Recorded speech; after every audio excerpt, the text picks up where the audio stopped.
नमस्कार, वक्त हो गया है उत्तराखंड की खबरों का। मैं हूं आपके साथ मनु तेवतिया। शुरुआत करते हैं बड़ी खबर के साथ। बीजेपी विधानसभा चुनाव के लिए जनता से सुझाव मांग रही है और इसके लिए हर विधानसभा में बीजेपी का रथ घूमेगा। मुख्यमंत्री पुष्कर सिंह धामी ने रविवार को हल्द्वानी पहुंचे। सीएम ने यहां बीजेपी के कार्यक्रम में हिस्सा लिया और चुनाव सुझाव रथ को कुमाऊं की सभी विधानसभाओं के लिए रवाना किया। सीएम ने दावा किया कि पीएम मोदी की नीतियों के चलते उत्तराखंड की जनता का साथ उन्हें 2022 में भी मिलेगा।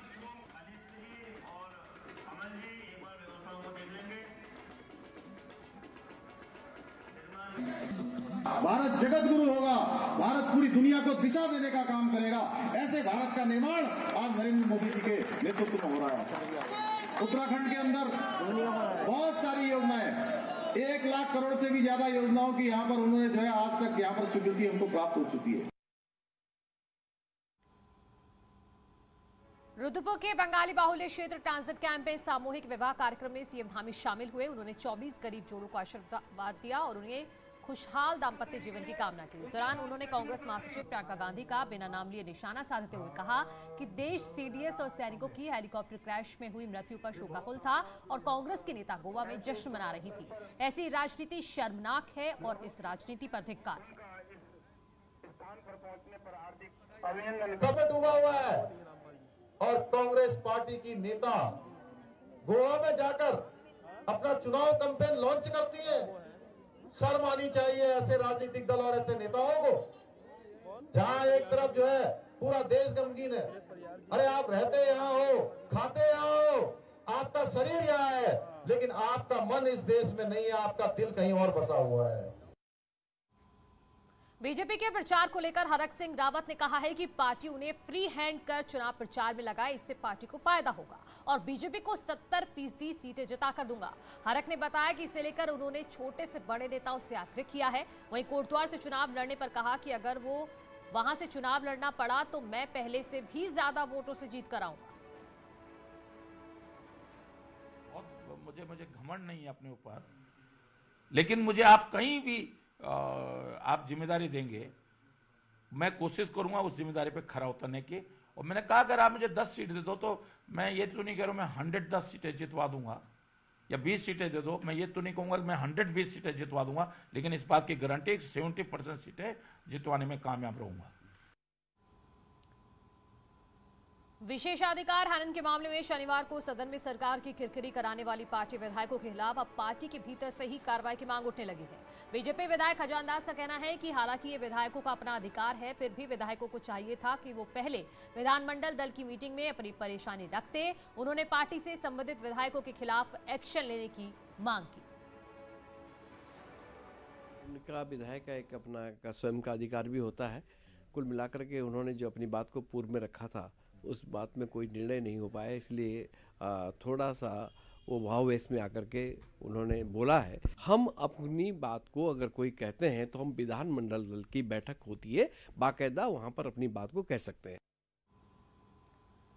कांग्रेस नेता हरीश रावत ने कहा है कि विधानसभा सत्र में खनन, बेरोजगारी, महंगाई, भ्रष्टाचार के मुद्दे पर सरकार को अच्छी तरह घेरा जाएगा। इसके बाद अब कांग्रेस 18 दिसंबर से इन्हीं 4 मुद्दों पर प्रदेश व्यापी आंदोलन चलाएगी। हर दिन एक मुद्दे को जनता के बीच ले जाया जाएगा।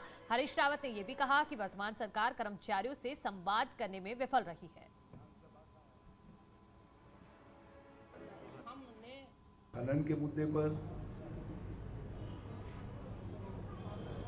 बेरोजगारी, बढ़ती हुई बेरोजगारी के मुद्दे पर, महंगाई के मुद्दे पर और भ्रष्टाचार के मुद्दे पर 18 तारीख से निरंतर राज्यव्यापी आंदोलन करेंगे। कांग्रेस नेता आचार्य प्रमोद कृष्णम ने हरिद्वार के कांग्रेस के आउटरीच सम्मेलन में हिस्सा लिया। इस कार्यक्रम के माध्यम से पार्टी असंगठित क्षेत्र के लोगों को कांग्रेस के साथ जोड़कर अपना वोट बैंक मजबूत कर रही है। हालांकि कार्यक्रम के नाम को लेकर आचार्य प्रमोद कृष्णम ने कहा कि लोगों से सीधा जुड़ने के लिए आम भाषा का इस्तेमाल करना चाहिए। आउटरीच सम्मेलन में कांग्रेस से कई नेता और बड़ी संख्या में असंगठित क्षेत्र के कामगार शामिल रहे।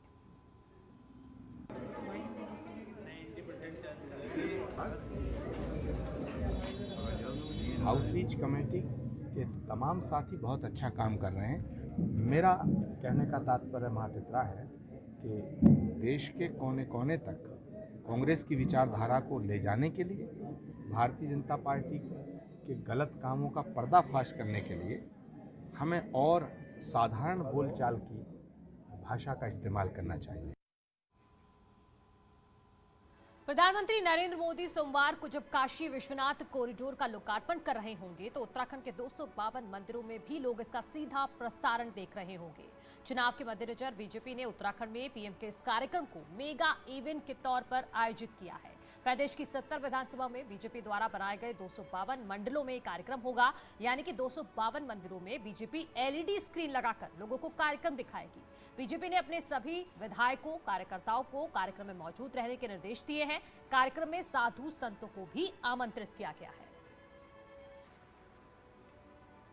प्रदेश नेतृत्व ने, राष्ट्र नेतृत्व ने हमसे यह अपेक्षा की है कि हमारे यह कार्यक्रम प्रत्येक मंडल में हर मंडल में एक स्थान पर जरूर हो जाए। तो ऐसे हमने सभी जिलाध्यक्षों को, जिला संयोजकों को, जो अपनी टीम उसके लिए बनी है, मंडल स्तर तक मंडल संयोजक, मंडल सह संयोजक, उन सभी को जो है यह कहा है कि आप जो है इसकी अच्छी से तैयारी करें। उत्तराखंड में भले ही खनन को लेकर वायरल हुए लेटर से राजनीतिक हलचल तेज हो, लेकिन बीते 1.5 महीने में सिर्फ देहरादून में ही अवैध खनन पर 90 लाख का जुर्माना लगाया गया था और 4 प्लांट को बंद कराया गया।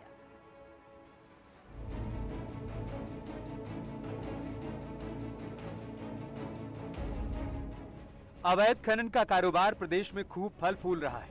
पिछले दिनों सीएम पुष्कर धामी के ऑफिस से खनन को लेकर वायरल हुए लेटर के बाद उस पर जमकर राजनीति भी हुई।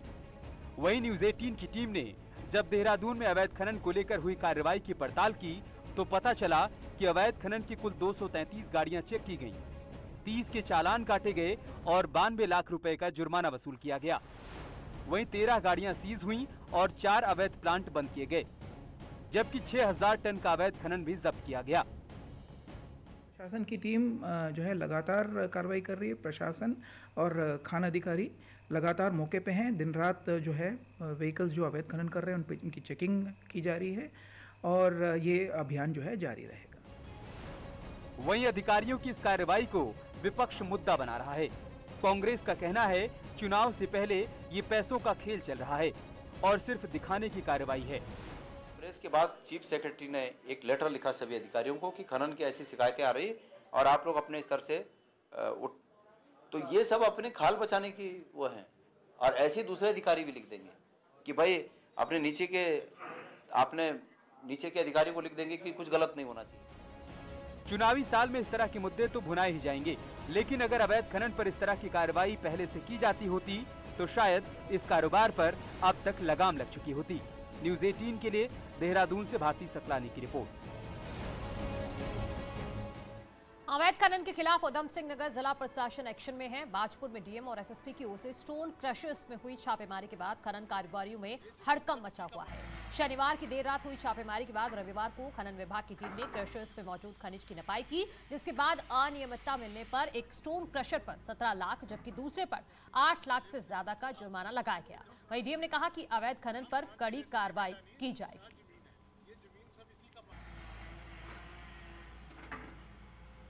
उत्तराखंड पावर कॉर्पोरेशन लिमिटेड के एमडी अनिल यादव की अब एसीआर यानी एनुअल कैरेक्टर रिपोर्ट ही शासन से गुम हो गई है, जिस पर अब एमडी की चयन प्रक्रिया पर सवाल उठने लगे हैं। विभाग के कर्मचारी नेता इस प्रक्रिया पर सवाल उठाते हुए जांच की मांग कर रहे हैं। बताया यह जा रहा है कि साल 2017 में तत्कालीन पिटकुल के एमडी एसएन वर्मा ने विभागीय गड़बड़ियों के चलते अनिल यादव को एसीआर में एडवर्स एंट्री दी थी, जिसके बाद से ही अनिल यादव की एसीआर मिसिंग बताई जा रही है। वहीं ऊर्जा मंत्री भी अनिल यादव को बचाते नजर आए। अगर किसी के एसीआर नहीं होती तो उसको तो ना तो पदोन्नति है ना नियुक्ति होती है। भाई नियुक्ति के लिए भी वो चरित्र प्रमाण पत्र मांगते हैं कि भाई चरित्र प्रमाण पत्र लाओ, भाई तुम्हारा जो चरित्र प्रमाण खराब है तो किसी की नियुक्ति नहीं होती। तो अगर नहीं है तो नियुक्ति गलत तरीके से हुई है, इसकी जांच होनी चाहिए कि भाई क्यों हुई है, जिसने करी है उसके खिलाफ कार्रवाई होनी चाहिए। हम लोग जैसे कि जो है क्योंकि जानबूझकर इस तरह की कुछ लोग अव्यवस्था कर रहे हैं, लेकिन वो क्योंकि विभागीय मामला है इसलिए कोई बहुत बाहर से तो आया नहीं है, वो हमारे विभाग के हैं, इसलिए कोई बहुत इसमें कोई दिक्कत वाली बात नहीं। खबर नैनीताल से है, जहां शादी के बाद पत्नी के साथ घूमने आए रामपुर के पर्यटक की संदिग्ध परिस्थितियों में मौत हो गई। बताया जा रहा है कि मृतक शनिवार को पत्नी के साथ नैनीताल आया था। तजुम्मुल हसन ने पत्नी के साथ होटल लिया था। फिलहाल पुलिस ने शव का पंचनामा भर पोस्टमार्टम की कार्रवाई शुरू कर दी है और पूरे मामले की जांच में भी जुटी हुई है।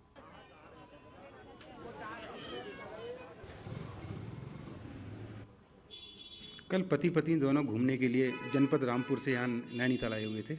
वो एक होटल में रुके हुए थे। आज सुबह हमें सूचना प्राप्त हुई कि पति की मृत्यु हो गई है। इसमें हमारी टीम मौके पर गई और अभी तक मृत्यु का कारण पता नहीं चल सका है। उसका पंचायतनामा भर के पोस्टमार्टम की कार्रवाई के लिए उसको भेजा जा रहा है। अब बात कोरोना की। प्रदेश में एक बार फिर धीरे धीरे कोविड के मामले लगातार बढ़ रहे हैं। पिछले 3 हफ्ते में कोरोना के मामले लगातार बढ़े हैं।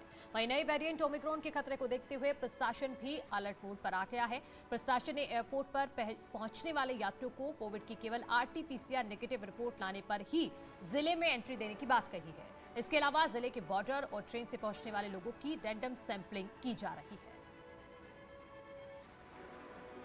देखिए, लगातार हम लोग जो है चेकिंग कर रहे हैं। RT-PCR चेकिंग हम एयरपोर्ट में हर जो व्यक्ति जो बाहर से आ रहा है उसका हम लोग RT-PCR चेकिंग कर रहे हैं। और जो हमारा बॉर्डर है, आशा रोडी बॉर्डर, वहाँ पे रैंडमली हम RT-PCR चेकिंग कर। टिहरी से खबर है, जहां जंगली जानवरों के आतंक से इन दिनों ग्रामीणों में दहशत का माहौल है। एक महीने में 10 से ज्यादा मवेशियों पर जंगली जानवर हमला कर चुके हैं। वहीं वन विभाग अब पूर्व सैनिकों की मदद लेने जा रहा है, जिससे जंगली जानवरों के आतंक को कम किया जा सके। पिछले 1 महीने में डूंग, मंदार, बडोन, देवीधार, गहड़ समेत कई गाँव में गौशाला और छानियों की छत तोड़कर जंगली जानवर गाय और बैलों पर हमला कर चुके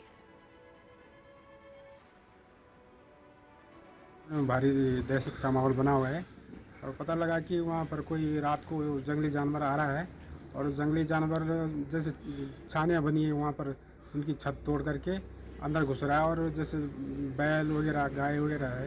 अनुमान किया जा रहा है कि ये भालू है और वो गांव में दूर बनी छानियों में जाके बैलों को नुकसान पहुंचा रहा है। तो हमने अपने स्टाफ को गश्त के लिए लगा दिया है। कोशिश है कि गाँव में जो पूर्व सैनिक हैं या और हैं उनकी एक टीम बना के वो गश्त टाइप करें ताकि जानवर को दूर भगाया जा सके और क्षति को रोकी जा सके। जोशीमठ से खबर है, जहां राजीव नवोदय विद्यालय में पिछले 2 साल से कक्षा 6 और कक्षा 11 में बच्चों को एडमिशन नहीं मिले हैं और न ही बच्चों को उनकी यूनिफॉर्म दी गई है, जिससे अभिभावकों में सरकार के खिलाफ काफी गुस्सा है। वहीं विद्यालय प्रशासन का कहना है कि अभी तक उच्च अधिकारियों का आदेश नहीं आया है। आदेश मिलते ही एडमिशन चालू कर दिया जाएगा। मामला पूरे शासन स्तर का है और इसमें जो माननीय शिक्षा मंत्री है उनकी निष्क्रियता मुझे नजर आ रही है, क्योंकि हर वर्ष सत्र प्रारंभ होते ही कक्षा 6 में प्रवेश शुरू हो जाते थे और बच्चों को जो गणवेश और शिक्षण सामग्री वो मिल जाती थी। लेकिन इस वर्ष आधा सत्र हो गया है, अर्धवार्षिक परीक्षाएं हो गई है, नहीं कक्षा 6 में प्रवेश हो पाए और नहीं बच्चों को गणवेश और जो पाठ्य पुस्तक हैं वो मिल पाई है। हमारे यहाँ कक्षा 6 और कक्षा 11 में प्रवेश के लिए लोग कह रहे थे, परंतु हमारे यहाँ हर वर्ष जब से विद्यालय खुला है हम 6 में प्रवेश तब देते हैं जब प्रतिवर्ष उच्च अधिकारियों का आदेश हमारे पास लिखित में आते हैं और उस आधार पर ही हम लोग जो है यहाँ मेरिट बनती है। चारधाम देवस्थानम विधेयक के सदन से भी निरस्त किए जाने से चारधाम तीर्थ पुरोहितों और हक हकूकधारियों में खुशी की लहर है। वहीं आज चारों धामों में प्रमुख बद्रीनाथ धाम के डिमरी पुजारियों ने डिम्मल सिंगली गांव में आतिशबाजी कर अपनी खुशी का इजहार किया। इस दौरान डिमरी पुजारियों ने मुख्यमंत्री का धन्यवाद किया और उन्हें अपने वादे को निभाने वाला मुख्यमंत्री भी बताकर उनके उज्जवल भविष्य की कामना की। और वक्त हो गया एक छोटे से ब्रेक का, जल्द लौट